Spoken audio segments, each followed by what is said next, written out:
Skaičių dalyba kampu. 975 padalinti iš 3.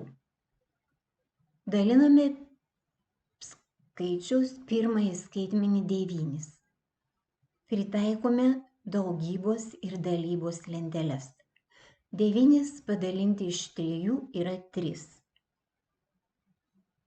Nes 3 kart 3 yra 9. Iš 9 atimame 9, gauname 0. Nusikeliame už brūkšnio antrą skaičiaus skaitmenį 7. Jį padalinus iš 3 gauname 2, nes 2 kart 3 yra 6. Iš 7 atimame 6, gauname 1. Į apačią iš viršaus nusikeliame paskutinį skaičiaus skaitmenį 5. 15 padalinti iš 3 yra 5, nes 5 kart 3 yra 15. Atėmus gauname 0. Atsakymas 325. 9075 padalinti iš 3. Daliname pirmąjį skaitmenį 9. 9 padalinus iš 3 yra 3, nes 3 kart 3 yra 9. Atėmus gauname 0.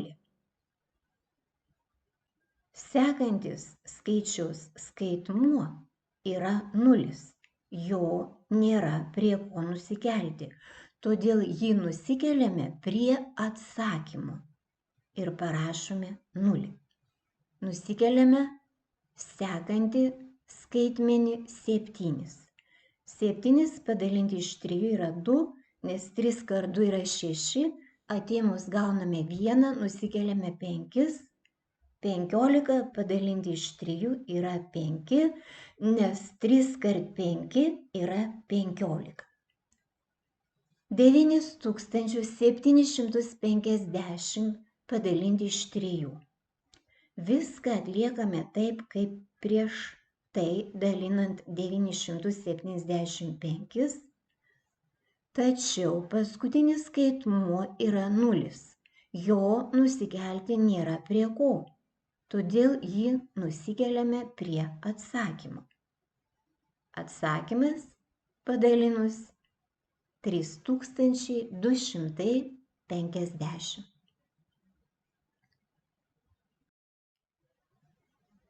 3627 padalinti iš 9.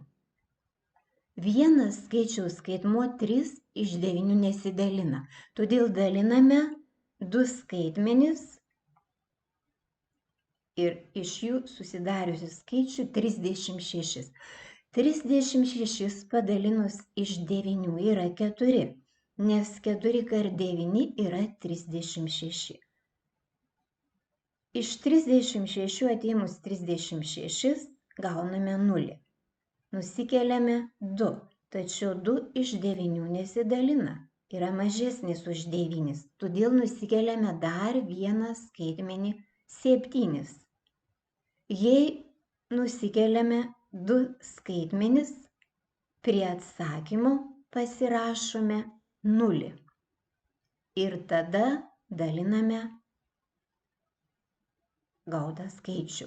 27 padalinus iš 9 yra 3, nes 3 kart 9 yra 27. Atsakymas 403. 36275 daliname iš 9. Daliname kaip prieš tai buvusį skaičių, tačiau nusikeliame paskutinį skaitmenį 5 ir jis iš 9 nesidalina. Todėl prie atsakymo pasirašome 0. Atsakymas 4030 ir liekana 5. Jei abejojame gautų dalybos atsakymu, dalybą patikriname daugybą. Dalmenį padauginame iš daliklio ir turime gauti dalinį. Šiuo atveju 4030 dauginame iš 9 ir pridedame liekaną 5.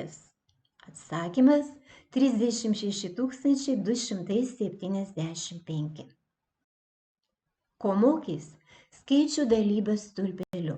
Žvilgtelk dar atgal, perskaityk dar kartą, įsimink.